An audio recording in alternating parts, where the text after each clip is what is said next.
नमस्कार प्यारे साथियों और मेरे प्यारे भाइयों एवं बहनों।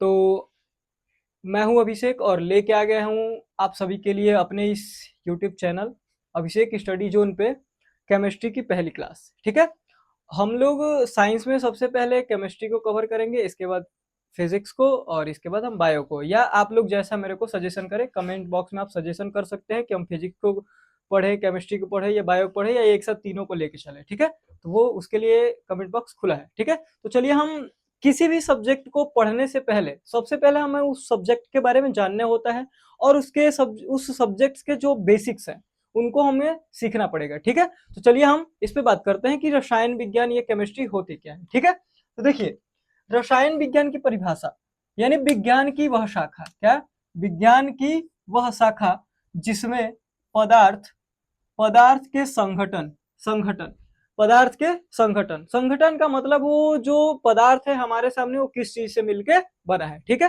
पदार्थ का संगठन, संरचना, गुणों और रासायनिक प्रतिक्रिया के समय पदार्थ में हुए परिवर्तनों का अध्ययन किया जाता है।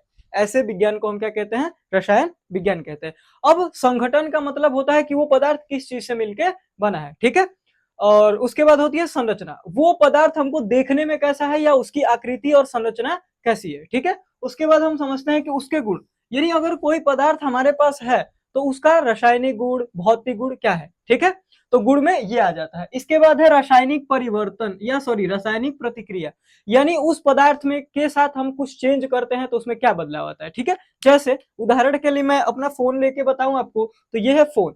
ये जो है इसका संगठन, यानी ये किस किस चीज से मिला है, इसके अंदर बहुत सारी चीजें लगाई गई हैं, जैसे गार्ड हो गया, अंदर स्पीकर्स हैं, माइक्स हैं। ठीक है, फिर उसका संरचना, यानी इसका संरचना ये रेक्टेंगुलर शेप में है, पीछे से फ्लैट है, आगे से फ्लैट है। ठीक है, इसका गुण, और ये फोन जो है इसका गुण क्या है, भौतिक गुण क्या है, रासायनिक गुण क्या है, यानी इसका अलग अलग क्या है, गुण है। ठीक है, उसके बाद है रासायनिक प्रतिक्रिया। अब रासायनिक प्रतिक्रिया का मतलब होता है ऐसा परिवर्तन जिसको करने के बाद हम चीज को पुनः वापस ना ला सके। जैसे अगर इसको मैं फोड़ दूं उसके बाद, या इसको मैं जला दूं, जैसे कागज हो गया, उसको हम जलाने के बाद हम क्या पुनः कागज को प्राप्त कर सकते हैं, तो वो क्या है, तो रासायनिक प्रतिक्रिया है। ठीक है, उसके बाद उसमें जो भी परिवर्तन होता है, परिवर्तनों का अध्ययन भी इसमें किया जाता है। कैसे परिवर्तन होंगे, तो रासायनिक प्रतिक्रिया के समय जो भी परिवर्तन होते हैं उसको हम क्या करते हैं, तो इसके अंतर्गत पढ़ते हैं। ठीक है, तो रसायन विज्ञान आप लोग को मैं आशा करता हूं कि समझ में आ गया होगा। और चूंकि यह क्लास बेसिक से मैं शुरू कर रहा हूं तो मैंने सोचा क्यों ना रसायन विज्ञान की परिभाषा को भी आपको बताते चलूं। ठीक है, उसके बाद जैसा कि आप सभी जानते हैं, अगर कोई भी बच्चा नर्सरी में पढ़ने के लिए जाता है तो उसको सबसे पहले हम उसको सबसे पहले क्या पढ़ाया जाता है, तो अगर हम एबीसीडी की बात करें तो उसमें अगर हम उसमें इंग्लिश की बात करें तो उसको सबसे पहले क्या पढ़ाया जाता है, तो एबीसीडी पढ़ाई जाती है। अगर हम हिंदी की बात करें तो उसमें सबसे पहले मात्रा पढ़ाई जाती है और उसके बाद क से ज तक पढ़ाया जाता है। ठीक उसी प्रकार अगर हम मैथ की बात करें तो बच्चे को क्या पढ़ाया जाता है, तो 1 2 3 4 ऐसे पढ़ाया जाता है। ऐसा तो है नहीं कि पहले दिन बच्चा गया उसको हमने दे दिया बेटा ये ऐड करो। ठीक है, तो ऐड वो नहीं कर पाएगा। ठीक है, ठीक उसी प्रकार अगर हम केमिस्ट्री को पढ़ रहे हैं और बेसिक्स से पढ़ रहे हैं तो हमें सबसे पहले केमिस्ट्री की एबीसीडी को समझना पड़ेगा। तो केमिस्ट्री की जो एबीसीडी है वो होते हैं तत्व। क्या होते हैं? तत्व। और तत्व कितने होते हैं, तो अभी तक लगभग 118 से अधिक तत्वों की खोज हो चुकी है। ठीक है, तो चलिए आगे बात करते हैं कि तत्व कहते किसे हैं। ठीक है, तो तत्व किसी पदार्थ का वह मूल रूप, यानी किसी भी पदार्थ का वह मूल रूप जिसे सरलीकृत नहीं किया जा सकता है, सरलीकृत नहीं किया जा सकता है, और क्या कहलाता है, वो तत्व कहलाता है। इसका मतलब सरलीकृत का मतलब उसे हम और तोड़ेंगे या बहुत ज्यादा हिस्से में नहीं तोड़ा जा सकता है। ठीक है, सरलीकृत का मतलब होता है, अगर मान लीजिए मैंने यहाँ पे ले लिया है, ये है सोना। क्या है? सोना। ये है सोना। सोना का जो संकेत होता है वो क्या होता है, एयू। क्यों? क्योंकि इसका जो लैटिन नाम है वो क्या होता है, आरम होता है। क्या होता है? आ र अम। क्या होता है? आरम होता है। ठीक है, अगर मैं सोने के इतने बड़े टुकड़े को तोड़ूंगा तो क्या इसमें से कोई दूसरी चीज निकलेगी? बोलिए, क्या दूसरी चीज निकलेगी कि उसमें से भी सोना ही निकलेगा? यानी हम इसको जितना भी छोटा तोड़े वो क्या हमको मिलने वाला है, तो सोना मिलने वाला है। ठीक ऐसे ही हम किसी और भी चीज को, जैसे हम चांदी को तोड़े, एजी, जिसका संकेत क्या होता है, एजी, जिसका रासायनिक नाम होता है, सॉरी लैटिन नाम क्या होता है, अर्जेंटम होता है। ठीक है, तो क्या हम चांदी के इतने बड़े टुकड़े को, मान लीजिए इतना छोटा सा टुकड़ा ले, तो क्या अगर इसको हम तोड़े हैं तो क्या ये चांदी के अलावा कापर निकल जाएगा? नहीं। यानी तत्व वे होते हैं जिनको हम और सरलीकृत नहीं कर सकते हैं। ठीक है, ठीक है, चलिए उसके बाद जब तत्व हम पढ़ लेते हैं तो इसके बाद हमको मिलते हैं क्या, परमाणु। क्या मिलते हैं, परमाणु। अब परमाणु किसे कहते हैं, तो चलिए आगे समझते हैं।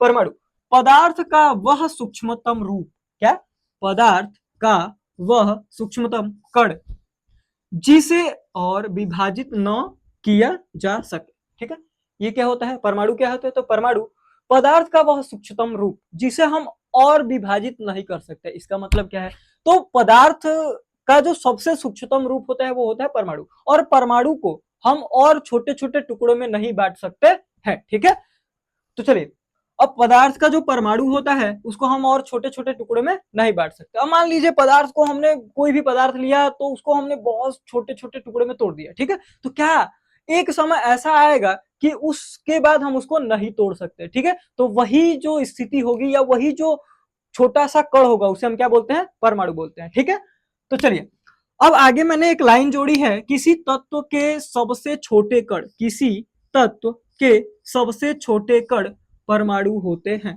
क्या होते हैं, किसी तत्व के सबसे छोटे कण क्या होते हैं, परमाणु होते हैं। अभी मैंने आप लोग को तत्व बताया, क्या बताया, तत्व, जो केमिस्ट्री की एबीसीडी हम कह सकते हैं। ठीक है, जो तत्व होते हैं वो क्या होते हैं, तो केमिस्ट्री की एबीसीडी होते हैं। इनका भी अगर हम बहुत हिस्सों में तोड़ेंगे, इनको भी छोटे रूप में तोड़ेंगे, जैसे मान लीजिए हमने सोने का सूक्ष्मतम रूप निकालना चाहा, सोने को तोड़ते गए तोड़ते गए तोड़ते गए, तो एक समय ऐसा आएगा कि सोने का जो कण होगा उसको हम और अधिक नहीं तोड़ सकते, तो उसको हम क्या बोल देंगे वहां पे, तो परमाणु बोलेंगे। क्या बोलेंगे, परमाणु। यानी किसी भी तत्व का जो सबसे सूक्ष्मतम रूप होता है वो क्या होता है, परमाणु होता है। ठीक है, कोई दिक्कत यहां तक।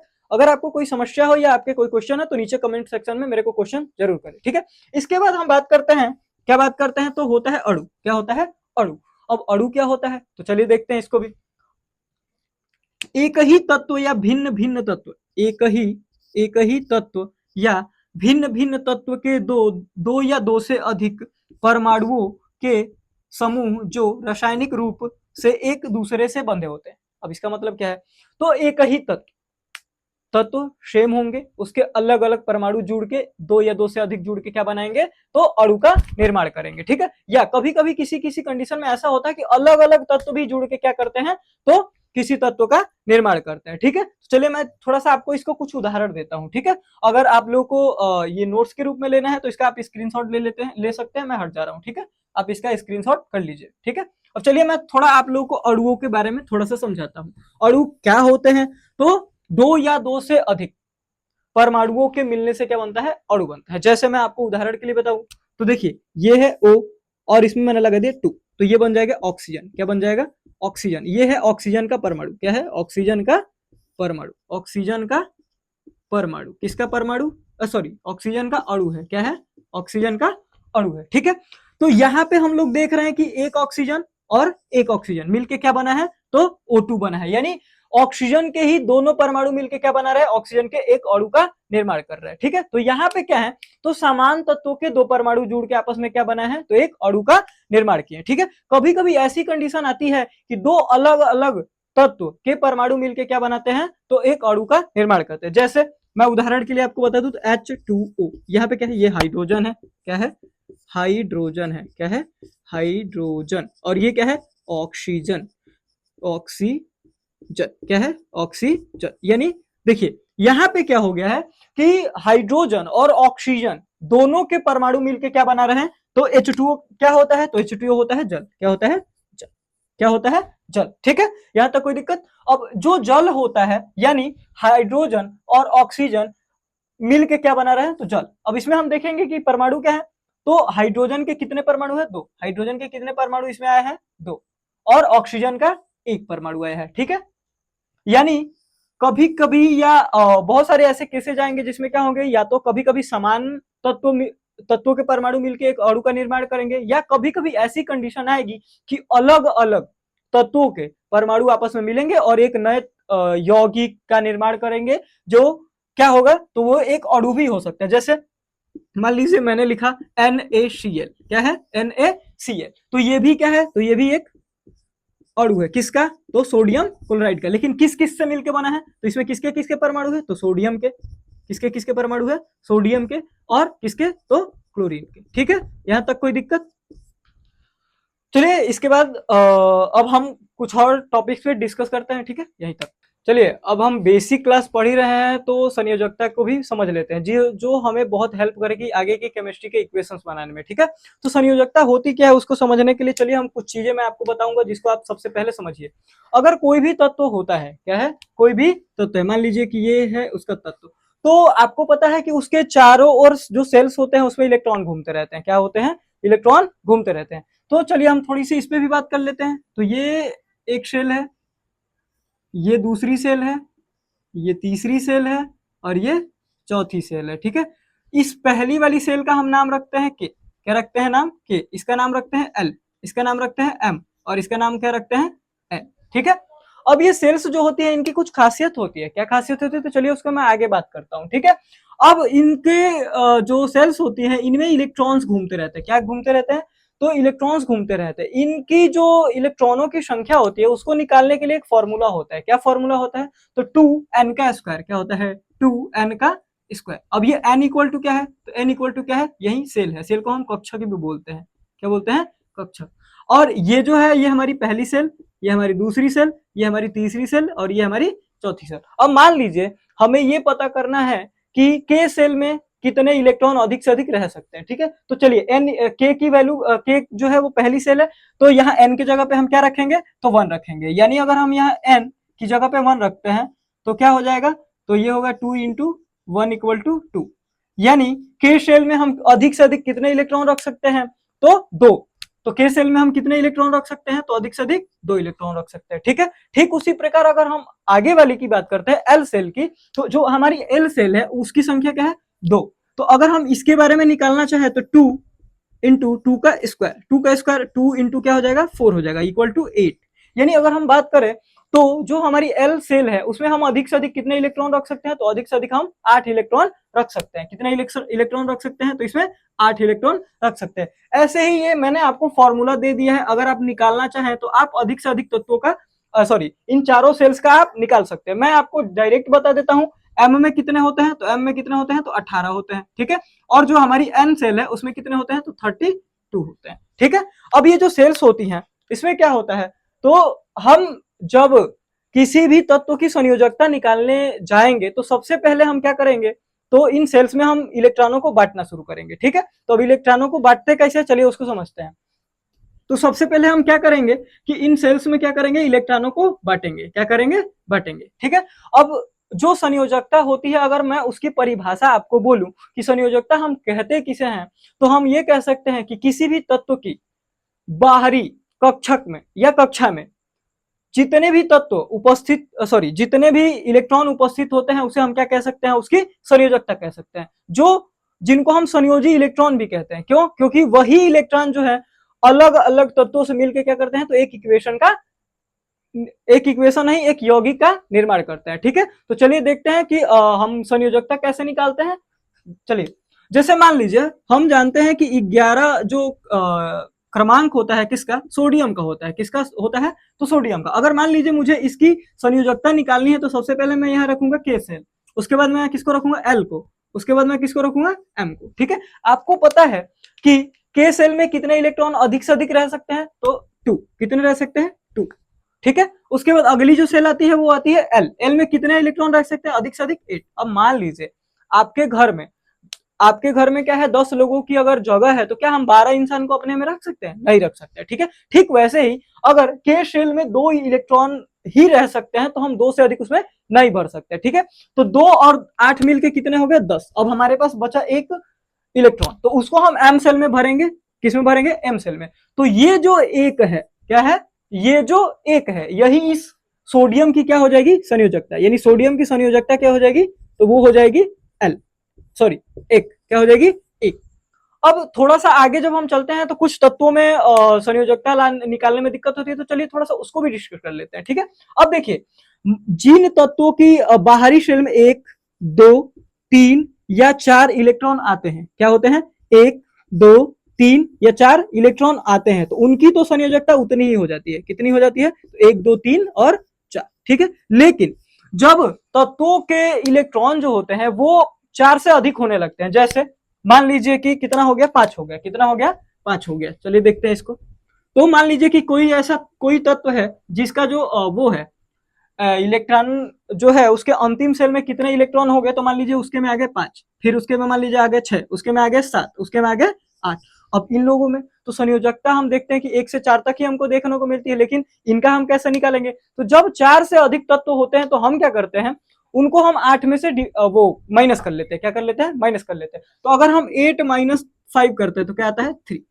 और हम 8 माइनस 6 करते हैं तो क्या आता है? 2। और 8 माइनस 7 करते हैं तो क्या आता है? 1। और 8 में से 8 को डिवाइड करते हैं, माइनस करते हैं तो कितना आता है? 0। यानी जब हमारे पास किसी भी तत्व के आउटर सेल में 5 से अधिक इलेक्ट्रॉन बचेंगे तो हम उसको क्या करेंगे? 8 में से घटाने लगेंगे, ठीक है, जिससे उनकी संयोजकता हमको देखने को मिल जाएगी। ठीक है, यहां तक कोई दिक्कत? चलिए आगे चलते हैं। अब इसके बाद जो संयोजकता है, तो संयोजकता को हम क्या बोलते हैं? तो किसी भी तत्व के बाहरी सेल में जितने भी संयोजी इलेक्ट्रॉन उपस्थित होते हैं उसे हम क्या बोलते हैं? उनकी संयोजकता कहते हैं। ठीक है, अब इसके बाद जो नेक्स्ट टॉपिक आता है बेसिक में, वो आता है आयन। क्या होता है? आयन। क्या आता है? आयन।